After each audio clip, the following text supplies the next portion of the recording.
Hello students, good morning. आज आपके class 8 general English का चैप्टर 10 लेसन 10 हम पढ़ेंगे, जो कि एक पोयम है। इसका नाम है the balloon man. Balloon man आप जानते हो कौन होते हैं? जो गुब्बारे बेचते हैं।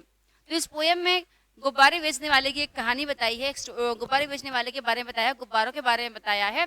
अच्छा, आप जब मार्केट जाते हो तो आपको ज़्यादातर गुब्बारे वाले मिलते होंगे, तो देखा होगा आपने गुब्बारे वाले कैसे गुब्बारे बेचते हैं, किसी भीड़ में भी खड़े रहते हैं, अलग अलग कलर्स के गुब्बारे लिए रहते हैं। तो इस टाइप में इस पोयम में यही बताया है। तो इनके फर्स्ट लाइनों में है, he always comes on market days. ही यहाँ पे किसके लिए यूज हुआ है? बलून मैन के लिए। जो बलून मैन से हमेशा मार्केट डेज में ही आता है। मार्केट डेज से मतलब क्या है कि बाजार के दिन। कभी कभी क्या होता है ना, सबने आप बोलते कि वो मंगलवार बंद रहता है और संडे बंद रहता है, तो ऐसा कुछ मतलब कहते हैं ना। तो आपको जिस दिन मार्केट डे यानी कि जो बाजार के दिन होते हैं उस दिन बलून्स मैन आता है। And holds balloons a lovely bunch. और क्या होता है? वो बलून्स होल्ड यानी कि पकड़े रहता है, लिए रहता है। अ लवली बंच, एक प्यारा सा गुच्छा। हेलो स्टूडेंट्स, लास्ट क्लास में हमने बात की थी। बहुत सारी इकट्ठी होती है उसको बोलते हैं बंच, ठीक है। And in the market square he stage. Hello student, and never seems to think of lunch. और वो क्या करता है? Market square. स्क्वायर मतलब क्या होता है जानते हो आप? चौकोर। तो यहाँ स्क्वायर से मतलब चौकोर नहीं है, स्क्वायर से मतलब चौक है। जो मार्केट में चौक होते हैं ना, मतलब ऐसे चौराहे या इस तरीके से, तो वो क्या है? मार्केट में चौक पे खड़ा रहता है।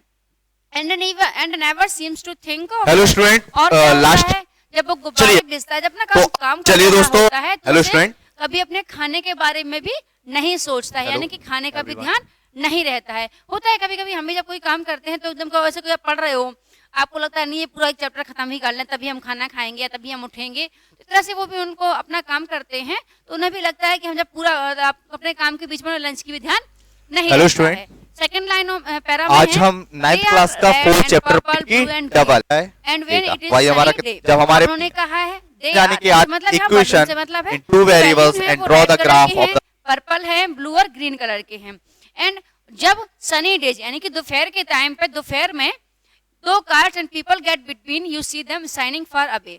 इसका मतलब ये है दाउ कार्स यानी कि जब भीड़ भाड़ होती है और लोग बहुत इकट्ठे होते हैं तो बलून मैन भले ना दिखाई दे। यू सी देम, आप किसे देख सकते हो?